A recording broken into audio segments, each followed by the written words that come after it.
Okay, this is a Woods 72-inch box scraper,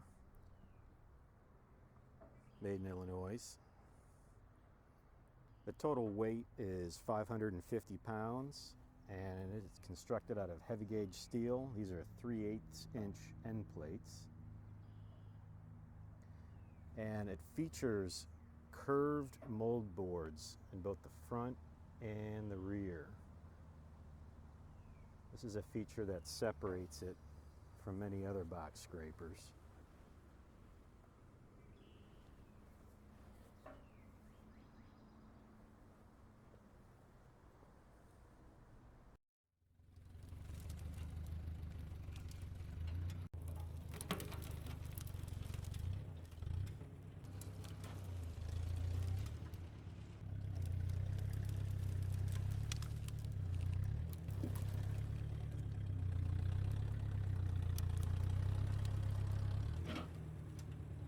These are commonly used for leveling gravel.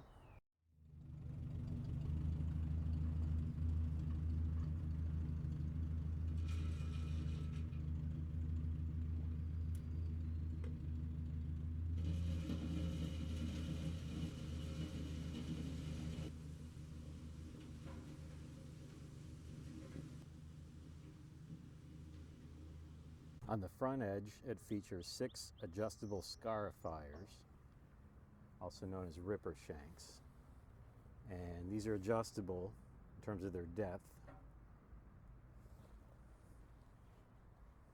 You just pull the pins and adjust them.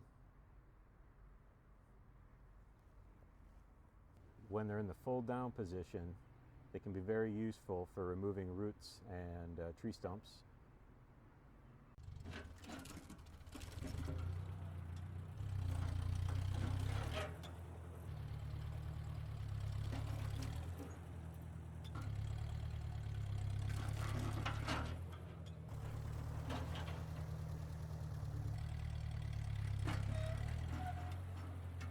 This model uses a Category 1 3-point hitch, and it is quick hitch compatible, although this is an older tractor, so I'm not using that. I should mention about the tractor, this is a vintage tractor, a 1953 Ford, known as the NAA, or also the Golden Jubilee. This is just a 2-wheel drive tractor, which is important to mention because pulling a heavy box scraper like this, especially as a 72-inch, it's about the maximum capacity that you'd want for this type of a tractor. These old tractors, they do have a lot of torque, but they're typically around 25 horsepower. So you have to be a bit more careful with it. With a machine like this, and a newer 4-wheel drive tractor, especially with more horsepower, you'd have no trouble with it. I do have all 4 tires filled, so in total the weight would be a little over 3,000 pounds. So it has a decent amount of traction, but it is possible to lose traction if you take too big a scoop with it. Lastly, I did add a hitch ball to the rear of the box scraper. This is super useful for when you're just going to move some stuff around your property. I should mention that this attachment is the one that I use the most when I'm using the tractor. Just the weight of having this on the rear of the tractor adds a lot of stability, adds a lot of traction. So it's nice for if you're moving something around, especially if you're going to be pulling something with a pull chain or a pull rope. The box scraper will give you that much more traction, and having the hitch ball on the rear makes it that much more useful.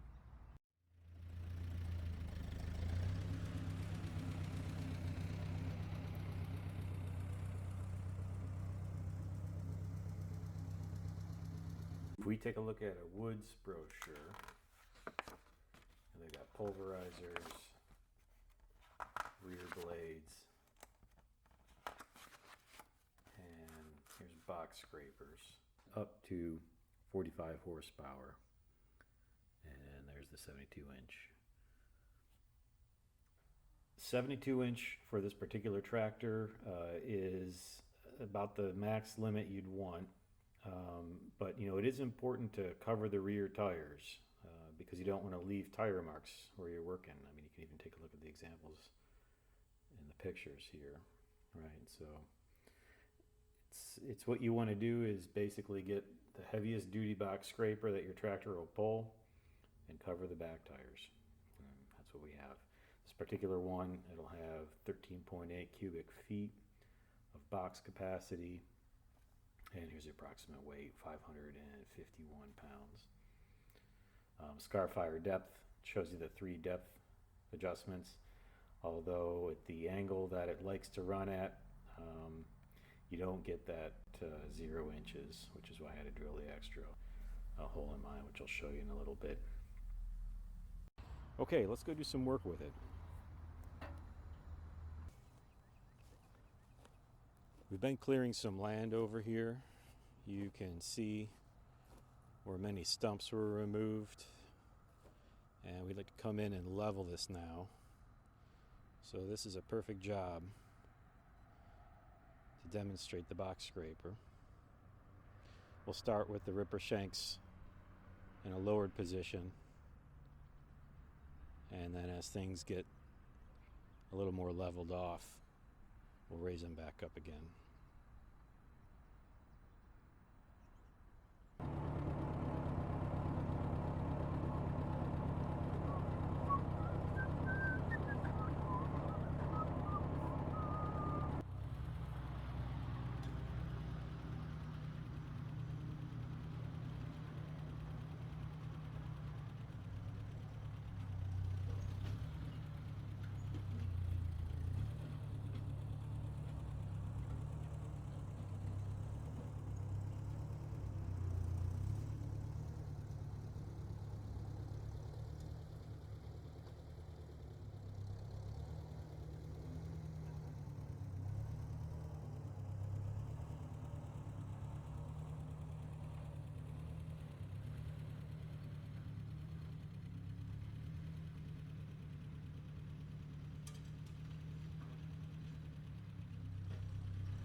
Okay, after a couple hours of work, things are looking much better.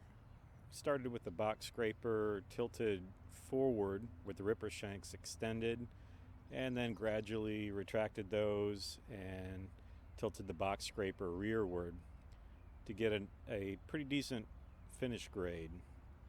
We'll probably just have to run a landscape rake through this real quick, and everything is pretty much ready for seeding. Obviously, a more modern machine like a skid steer would be preferable, but if you don't have access to that, this will do the job nicely. The last thing before detaching the implement is to check the stabilizer arms, make sure they're nice and straight. This one is on the left side.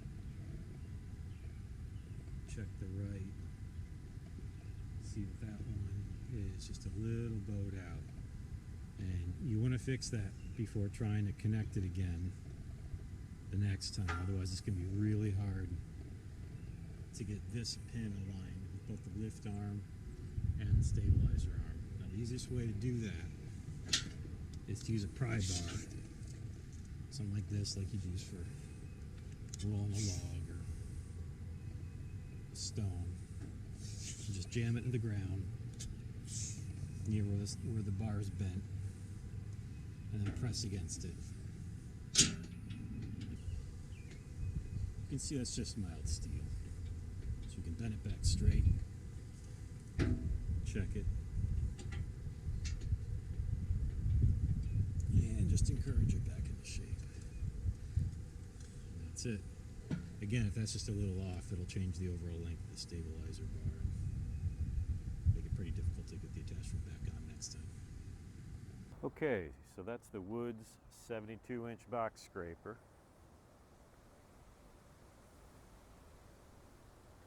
Very happy with this attachment. Nice heavy gauge construction. You know, box scrapers are all about weight to give you a lot of extra traction when you're trying to move material. One thing I changed is stock from the factory. It does come with cotter pins for the ripper shanks. I replaced those, you know, with the lynch pins so they don't get lost and they're a little easier to put on and take off. If you have a quick hitch attachment, that would be great to add, and it's ready for it if your tractor supports that. The only complaint I have is with the ripper shanks from the factory. You know, they're very well built, but they only come with 3 adjustment holes, and in the position on the 3rd hole, they're still going to be engaged into the ground when you raise them up all the way.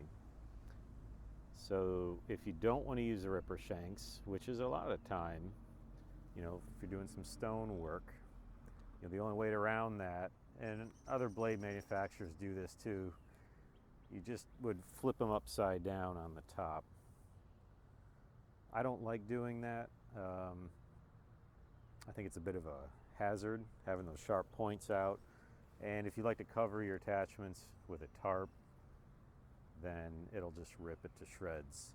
Also, on this particular box scraper, you're not able to flip the center two because of this A-frame would get in the way. So what you end up doing is having to put these all on a shelf somewhere, which is pretty inconvenient, not having it with the attachment. What we did is added a 4th hole here to raise them up a little bit further. So right now you can see that they're in that. And you could even go and add a 5th hole as well. 5 equidistant holes, and raising them up to the 5th hole, you would have enough clearance inside the A-frame for the center to do that. Now, that is easier said than done. The ripper shanks are very hard steel, so you'll have to do progressive drilling in order to add more adjustment holes. This is the only complaint I can think of. It's fairly minor, easy to remedy that, but fundamentally it's a great attachment, heavy gauge steel, well built. I think it's heads and shoulders better than some of the competition, which would have a straight mold board and definitely thinner gauge steel throughout. So good job, Woods. Highly recommend it. I'd say it's my most used, most important attachment. Okay, that's pretty much it. We had some good rain over the last couple weeks, so the grass seed's coming in real well. Just about ready to start mowing.